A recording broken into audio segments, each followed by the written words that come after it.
You, Elspeth Clewer, having been tried and found damnably guilty of the abominable crime of witchcraft, and in truth, a dreadful night-prowling vampire.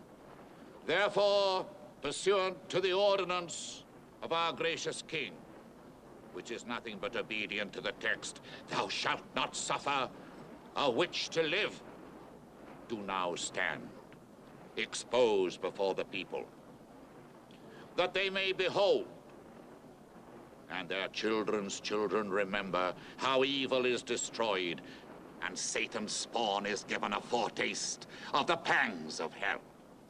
For this is your condemnation, Elspeth Clewer, that you be burned alive in the presence of your bloodkin, and your mortal frame be utterly destroyed.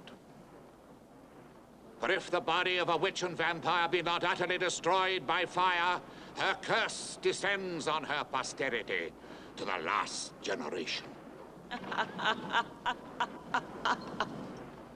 You fools! You fools! You crawling, crying fools! You think you can destroy me? Oh, no, no! You rob me of my woman's right to love and be loved, to marry and bear my husband's children. But you cannot destroy that which will not burn. That within me will not be killed and will not rest. And by the power of darkness, hear me and remember. I curse all those who follow me. What I have lost, no woman of my clan shall ever have. Burn her! Burn her! Burn her! Remember, first fire, then death. So it shall always be until my body is restored to me. First fire, then death. So it shall always be until my body is restored to me.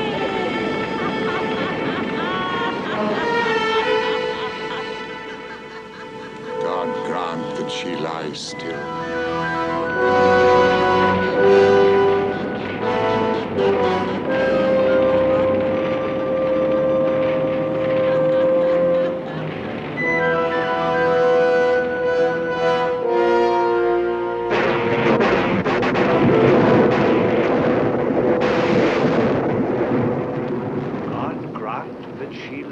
Still, how would you like to have that grim wish carved on your tombstone?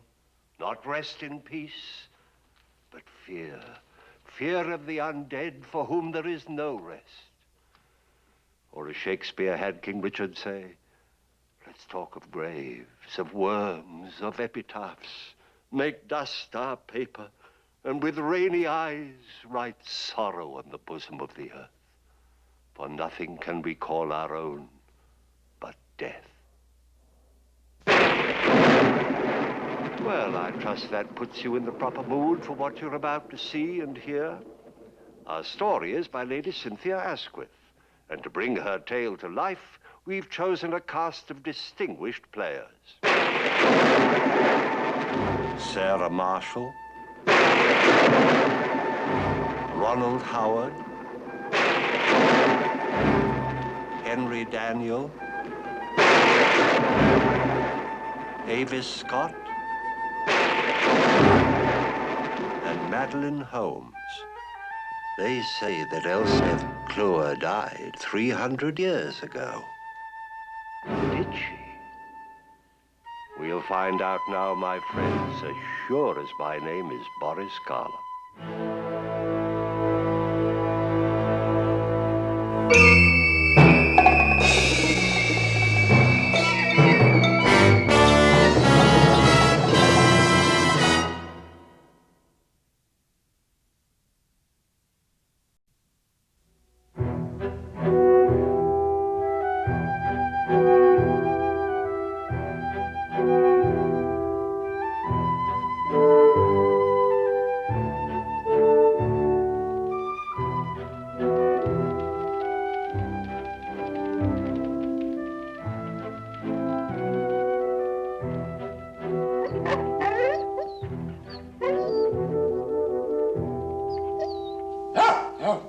What is it, Sheen? Ghosts? Silly dog. You lie down and go back to sleep.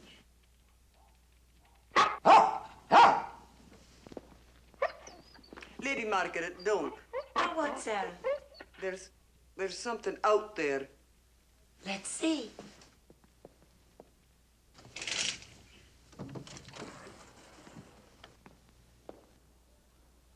You're right, Sarah. You're absolutely right. There is something out here. There's fresh air and a moon. A witch's moon. Come on, Sheen, I'll show you. There's not a ghost in sight. What on earth has gotten into Sheen? It's probably just being in a strange house and all. He's a very sensitive animal. I'll go and fetch him. You really ought to close the windows and jump into bed. You'll catch your death of cold. I didn't come home to die of anything. I didn't mean it the way it sounded, Lady Margaret. I know you didn't, Sarah. I'll go and find Sheen.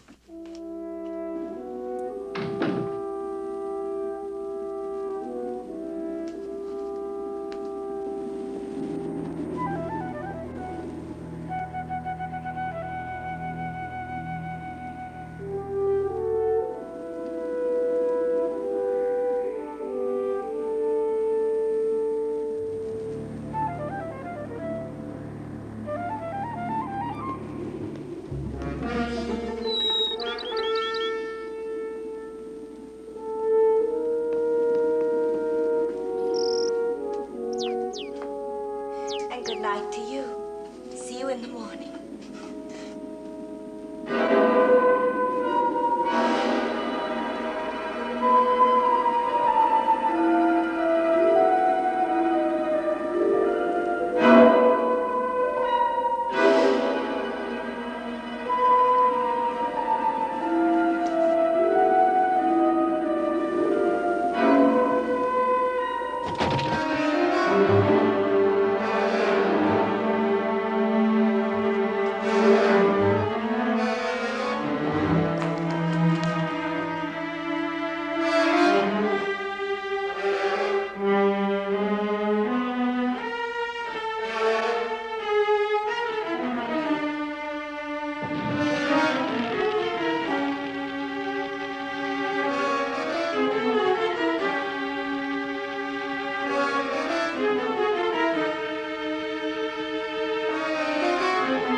Come here, Margaret.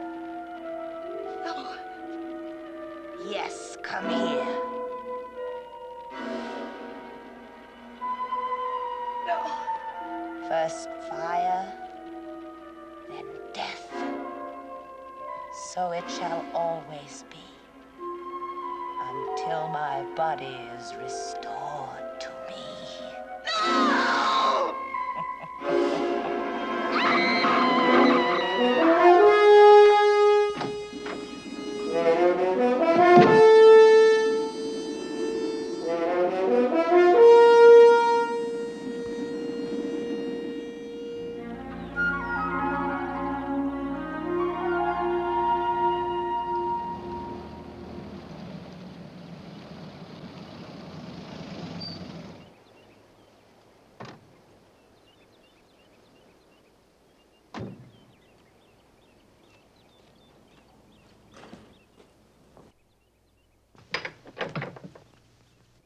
Are you the doctor? Are you Dr. Stone? Yes, you called while I was out on my rounds. I got your message from the village constable. Hurry, doctor, please. Lady Margaret just lies there shivering and moaning. I can't wake her. It's as if she wasn't really there. I've never seen her like this in the 5 years I've been with her. I left her for just a minute to look for her dog. He ran away. I couldn't find him. Then I heard her scream. It was like a lost soul. But tell me, has she had any previous attacks? No, never. Not while I've been with her. And that's been almost day and night. She's all alone, you know. Alone in the world, an orphan. She hated coming back here, but she said she had to. Oh, why? To be here on her 21st birthday. That's next Sunday. I see. Oh, would you open the windows, please? Let's get some air in here. I said open the windows, please.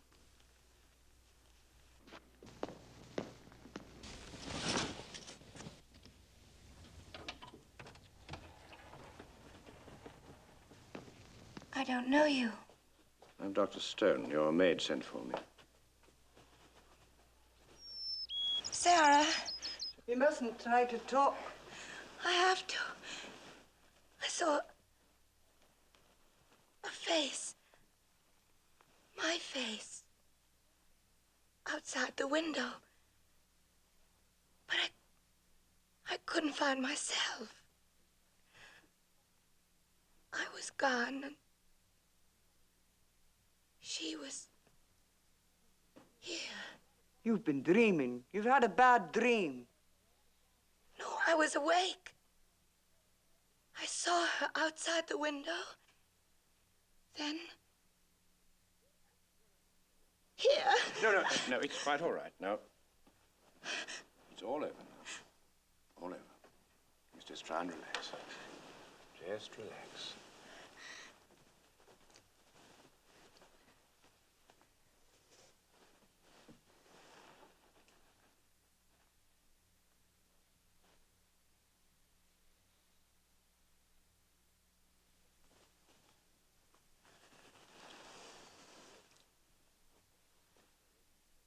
Have you had any recent medical advice?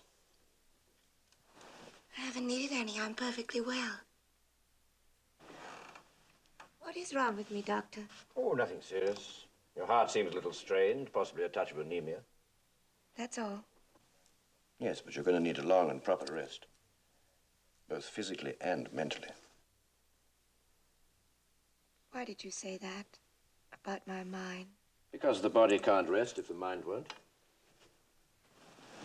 Is that to make me sleep? Yes.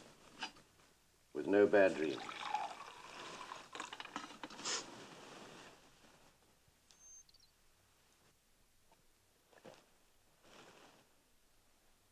When will you come back? This evening. Now you must try and sleep. Yes, Doctor. Sarah, where's Sheen? I couldn't find him. Sheen is my dog. He's my oldest and dearest friend. I can't understand him running off. He's never done that before. You mustn't worry about him. We'll find him. He can't be far away. You're very kind. Thank you.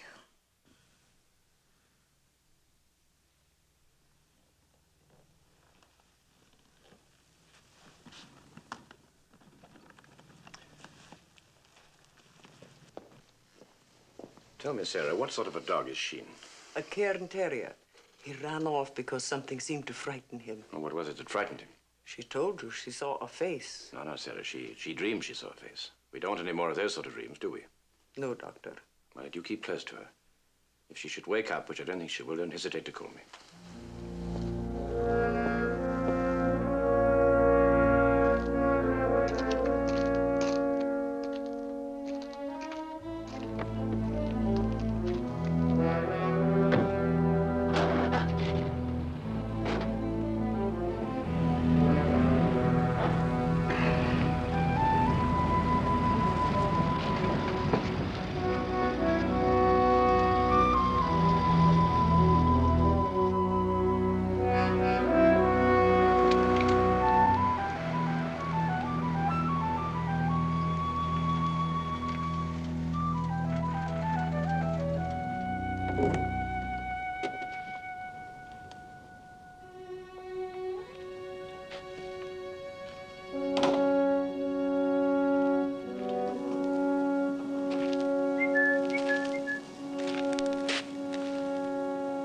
Sheen!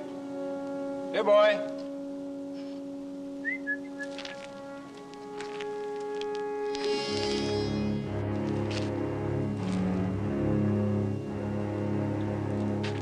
Sheen!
I'm sorry I startled you.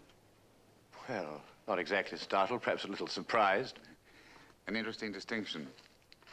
You're the new doctor from London, Dr. Stone, I believe. Yes, that's right. I'm John Weatherford, the local vicar. The vicarage is just beyond the church. I like to walk when I'm studying my sermon. I thought I heard someone whistling and calling. Yeah, well, I was looking for a lost dog, Lady Margaret's terrier. Oh, yes. I heard Lady Margaret had returned after being away for so long. Since her father's death, in fact. He's not buried here, you know, with the others. He drowned tragically at sea. I chatter, Doctor. It's the one small sin I'm allowed. The constable always stops on his appointed rounds to give me the village news for the day. He told me you'd been summoned to the manor house. An emergency, he said. Well, Lady Margaret happens to be a patient of mine. I'm sorry to hear she's ill. Just before her coming of age, when she's to receive the Clewer inheritance in her own right. I must say you know a great deal about her. Among other things, Doctor, I'm the village historian, purely as a hobby. There's so much in the past that should not be buried under the dust of history. Not wars and dates and kings and queens, but human beings and their lives and deaths. Elspeth Clewer, for example. That is a very terrible story, Doctor. Well, I rather suspected that. Tell me, this inscription, God grant that she lies still. What has she done to deserve that? She was a witch and a vampire. You seriously believe that? She confessed. Then she must have been mad. Can you diagnose from a distance of 3 centuries, Doctor? As a matter of fact, exactly 3 centuries, almost to the day. Lady Margaret's 21st birthday is also the 300th anniversary of the day they burned Elspeth Clewer at the stake, while she cried the curse that has been fulfilled in every generation until this one. Surely someone had a vivid imagination? No. Every word is true. I have the records of the trial, including her signed confession. I must say that sounds very interesting, Vicar. I'd like to see that confession sometime, but I'm afraid you must forgive me now. I have some errands to do before the storm breaks. Oh, yes, of course. Any time at your convenience. Yes, well, goodbye, Vicar. Goodbye, Doctor.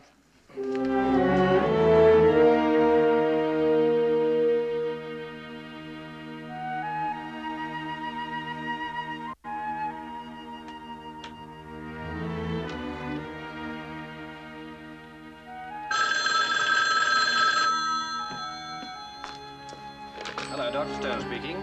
She's gone. I left her for just a minute to look for Sheen. I told her it's no use. I couldn't find him. But she was angry at me. She wasn't like herself at all. She was wild, just wild. And on the way back, I saw her running down the lane. I thought perhaps she'd gone to see the vicar. Yes, very well, Sarah. Well, just keep calm now. I'll be over straight away.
Oh, nothing. Nothing at all.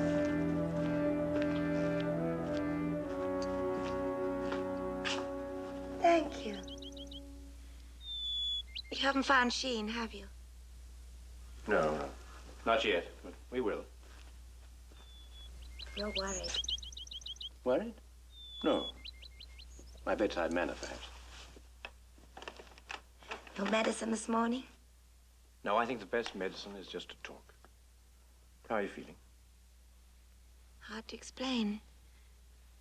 Like water released from a broken bowl. Spilling into emptiness. Not making any sense. Yes, you are. All of us, to some extent, experience what you're trying to describe. It's a mild form of neurosis.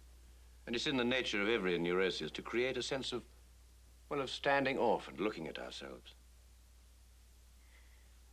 It doesn't take us very far, does it? We both wonder what's really the matter with me, don't we, Doctor? Yes, we do. Tell me, have you ever consulted a psychiatrist? No, why should I? Well, he might know, whereas as a general practitioner, I can only guess. Go on guessing, Doctor. It's fascinating. You spoke of seeing a face at your window. You were suffering from shock at the time you talked about it. Then I was hardly a good witness, was I, about anything? No. Well, I was taught that the subconscious is sometimes stimulated to create a sort of symbolic imagery, imposing this on the conscious mind, sometimes to the point of definite delusion. What do you remember about last night? I went to bed early. I fell asleep. That's all I remember. Till I woke up and saw you. And felt safe. You'd better tell me the rest, Doctor. If there's more to tell. There isn't.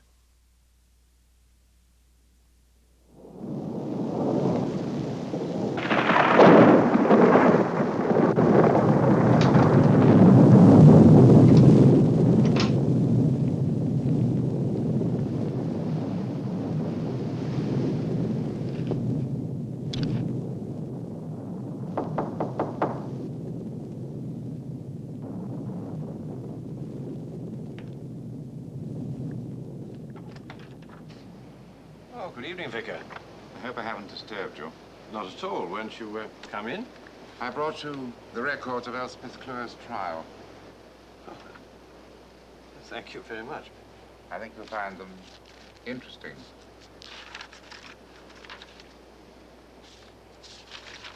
Oh, yes, indeed, I'm sure I will.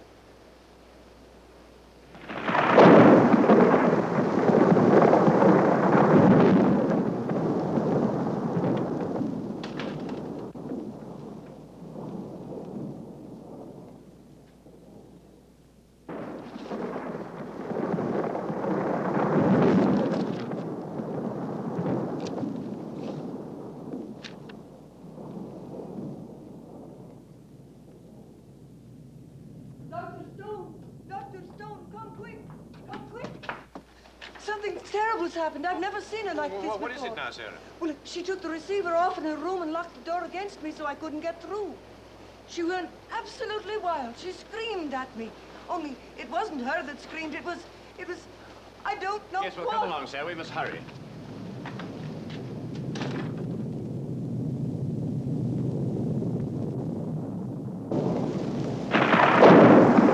She thrust me off and locked her door. Lady Margaret, I said, let me in, let me in. I heard her talking to someone. Talking, crying, begging. I heard her call me. Elspeth! Elspeth!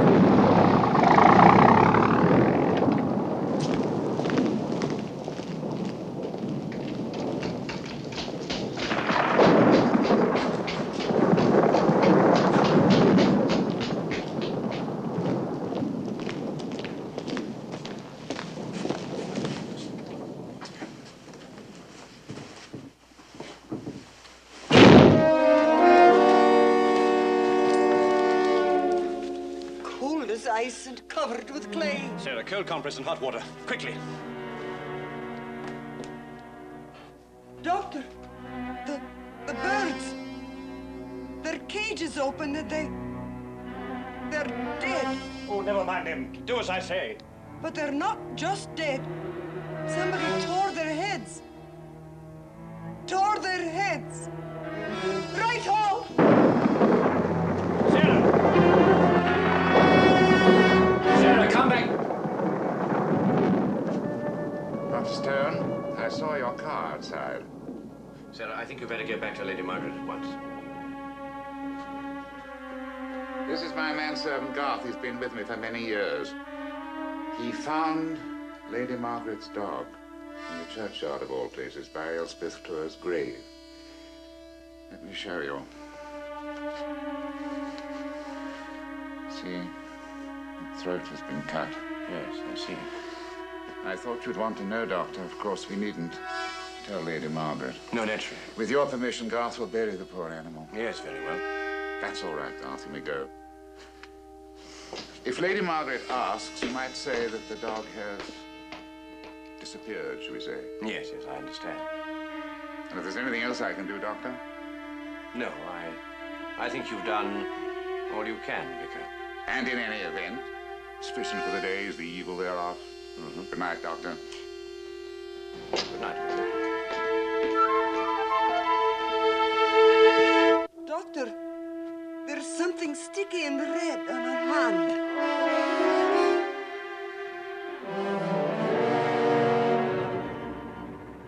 Her mouth. It's blood.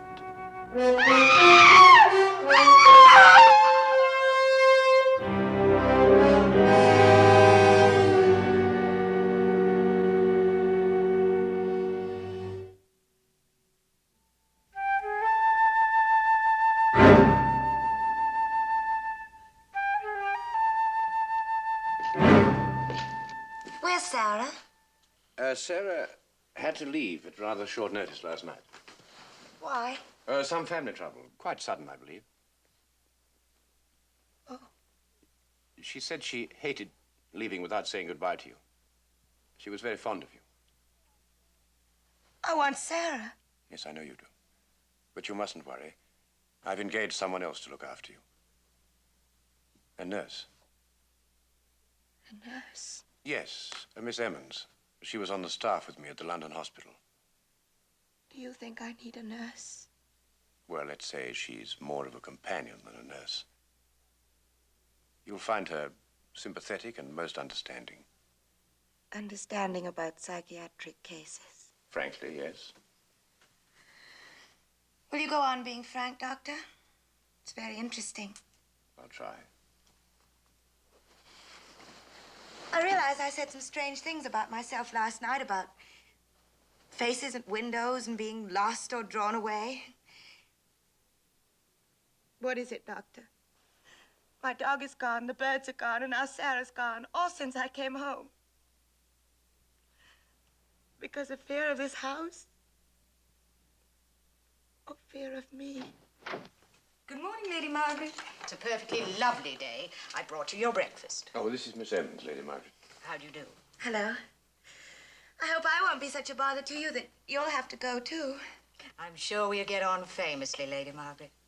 Now, I toasted the bread and boiled the egg pursuant to directions written out by Sarah, which I hope is as you like it. You really are a jewel. No wonder Dr. Stone has such confidence in you. Will you join me? I'd like to, but I have some errands to do. I also want to get this prescription made up for you. But I'll see you later this evening.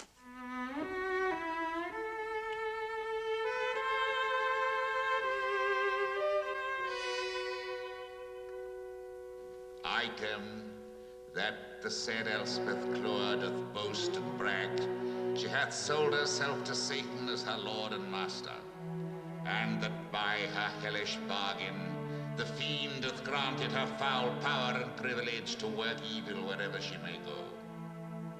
That this infernal power shall be everlasting, so long as one of her family may walk on earth, that her own mother and her father bear true witness, how the said Elspeth Clewer hath joyed in the slaughter of beasts and birds to drink their blood.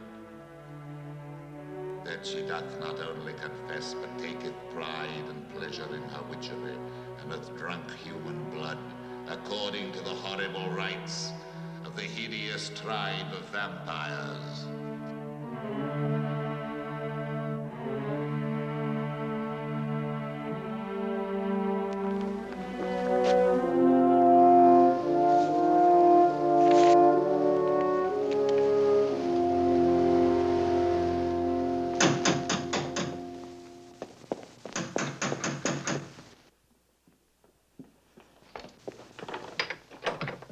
Good evening, Doctor. Good evening, Nurse Evans. How's my patient? Well, Doctor, right now she's sleeping like a lamb because I gave her the evening sedative. But it's the first time she's been quiet since you left. What do you mean? I don't know what got into her, Doctor. But the moment you left, she changed. She started shrieking and yelling. Shrieking and yelling? Literally shouting at me to fetch things, or a certain book from the library, or this or that. Not that she seemed to have any use for what I brought her. Mm-hmm. Well, clearly she wanted you out of the room, but why? I don't know, Doctor. But twice she locked the door on me, and that's when she started to shriek and yell. Mm-hmm. And were you able to identify the words she was saying? Well, some of the words sounded like, let me in, give way, and how can I rest without a body? How can I rest without... Yes, Doctor, and I must be lodged. I must be lodged. Oh, Doctor, and in such a voice as you've never heard, not like her own at all.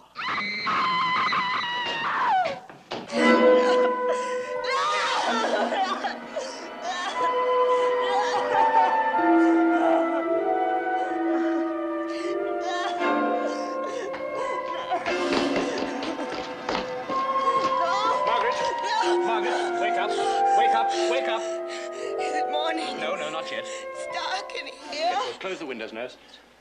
Now, look at me, Margaret. Listen to me. This is very important. I'm listening, Doctor. Now, when you have this dream or nightmare, you speak to someone, don't you? Now, who is it? I don't understand. Yes, you do, Margaret, you do. Now, please, be honest with me and with yourself. I want to be. I want to be. Then tell me. Miss Emmons heard you saying, screaming, in fact, how can I rest without a body? And No! I must be lodged. Now, what does this mean? I don't know.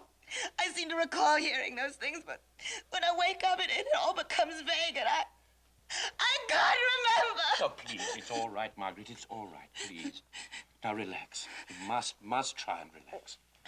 It's going to be all right now. Relax. You're very persuasive, Doctor. I feel sleepy already. Very sleepy.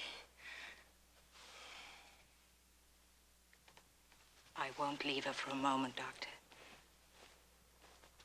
There's a couch in the alcove. I'll sleep there in case she wakes.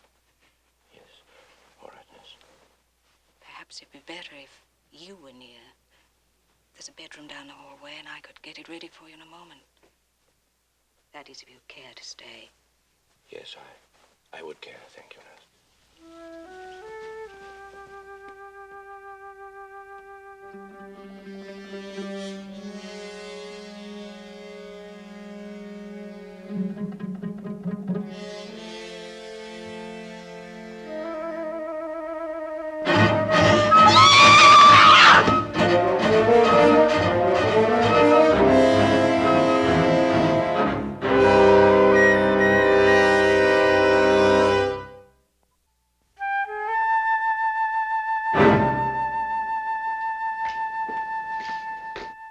Well, how is she, nurse? Any improvement?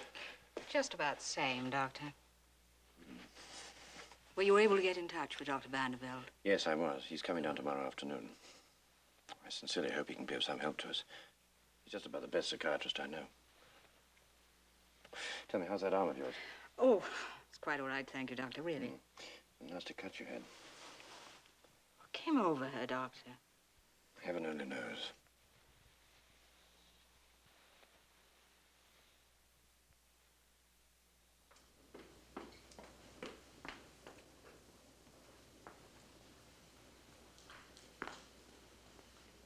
Really, Doctor, you should have some lunch. He's apt to be up there for hours. Well, thank you very much, nurse. I'm not really hungry. The phrase I think I've heard doctors use more than any other is, you've got to keep up your strength. Or is it physician, heal thyself? No, physician, feed thyself. All right. I suppose I ought to eat. There's really little else to do. I'll set your plate. Thank you.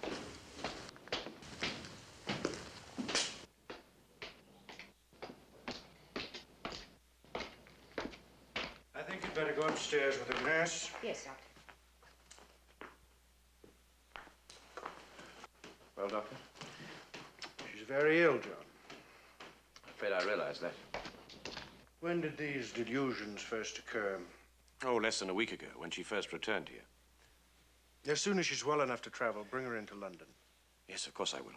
From what you and the nurse say, Edward, it's some sort of schizophrenia. Deep, difficult to diagnose. With time, we can probably help her. With time? I should have said if we have time. If? Can you be a little more specific? Surely, man, you noticed her heart. Well, I realize she has a murmur, probably the result of rheumatic fever in childhood. A murmur? Well, that's all I was able to diagnose last night. Then, Doctor, I suggest you re-examine your patient. The excitement last night, there's been severe deterioration. Any shock, any stimulation at all could prove fatal. I'm sorry, I thought you knew. No, I let her sleep until you arrived. I'm afraid I never realized it. There was nothing anyone could have done. I think you should go up and see Lady Margaret now. She's asking for you. I'll show myself out. Rest, relaxation. Who knows? If she comes through this, we'll go to work on the demon that plagues her. Please let me know. Yes, I will. Thank you, and goodbye, Doctor.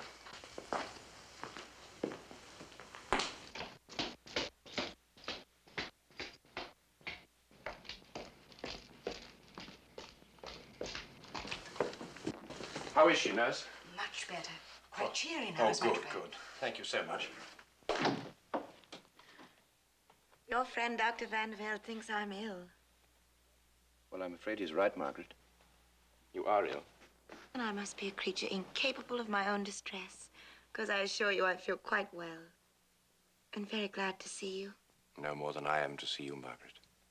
But you mustn't overexcite yourself. And doctors don't like happy patients. If that's the case, I shall lapse immediately back into melancholy. As your physician, madam, I forbid it. But on the other hand, not too much exuberance now. As a tree falls, so shall it lie. That's true, isn't it, Edward? Yes? That is your name, isn't it, Doctor? Yes, it is. As a tree lies, so shall it be.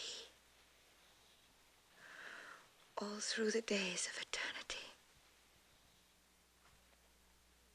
That's true, isn't it, Edward? Absolutely true. Yes, Margaret. Absolutely true. Edward, I found such a lovely poem. I didn't know it before. Listen. King Pandion, he is dead. All thy friends are lapped in lead. Lapped in lead. Doesn't that make death sound delicious? Like being alive was something makeshift. Please, Margaret, you mustn't talk like this. Lapped in lead. Lapped in lead. Please, Margaret. How peaceful and quiet and untormented. That's the best thing for me now. Edward, you know that, don't you? Best thing for me. Best thing. And I would be safe. Nurse! Nurse! Yes. Prepare half a cc of digitalis. It's in the bag there.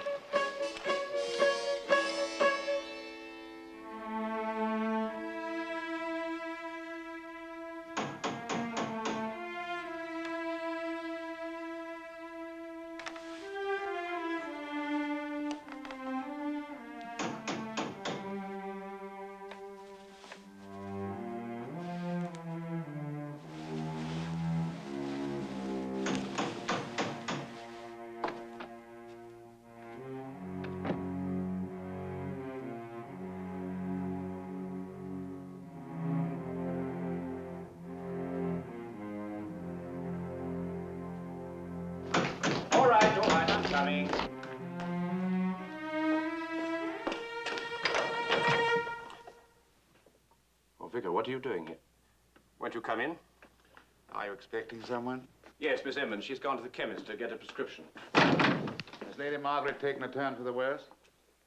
Yes, I'm afraid she's very ill. I'm sure she is. What do you mean by that? First fire, then death. So shall it always be until my body is restored to me. And now, look, who are you and what are you and why are you here?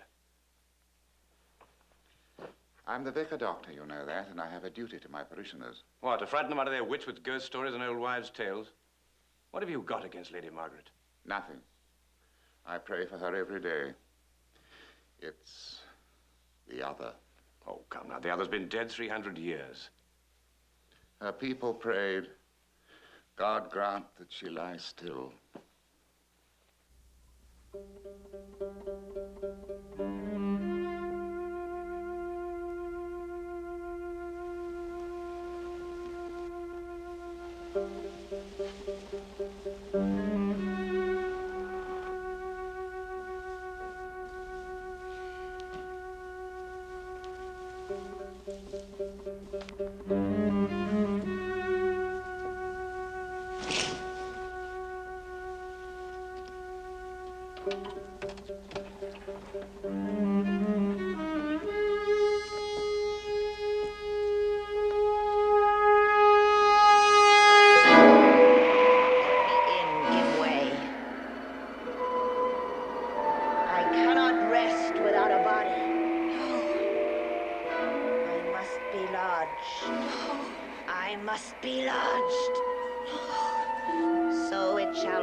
Restored to me. No!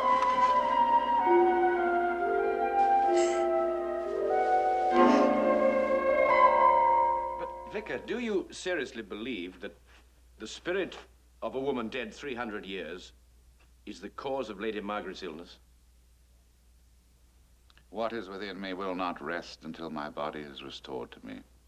I'm sorry, Vicar, but I must say I find this raving nonsense. Is it? Elspeth Clewer was beautiful, but she was doomed and damned. But tell me, Vicar, how do you know all this? Because of who and what I am. Lady Margaret has an unforgotten ancestor. So have I. If you'd read the record a little further, you'd have found my ancestor's vow. Listen. I, John Weatherford, who brought the witch and vampire Elspeth Clewer to Burning Court, do swear that as her curse was placed on her posterity, so do I now place on mine this duty, that they shall protect and defend against her unto the last generation. And because of my heritage, I am dedicated to the protection of Lady Margaret and the exorcism of Elspeth's malevolent incarnation.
Don't ever let me give way again.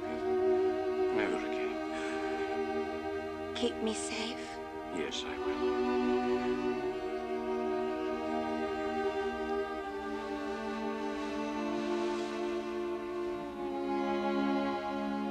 Margaret? Margaret?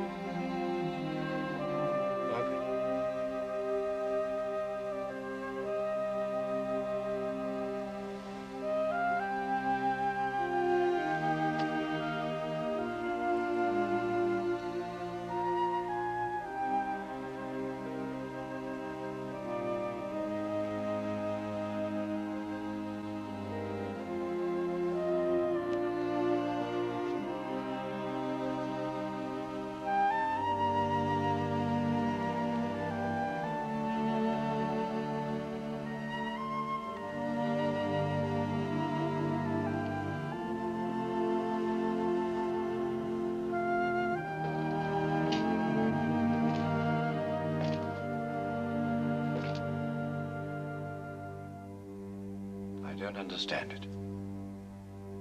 Simply don't understand it.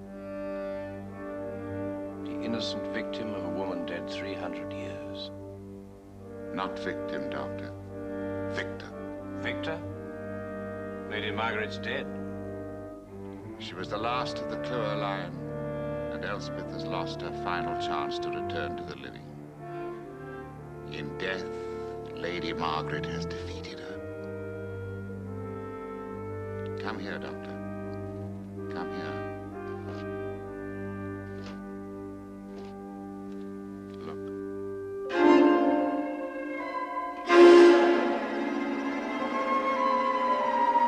She goes back to lie suspended for an eternity between heaven and hell.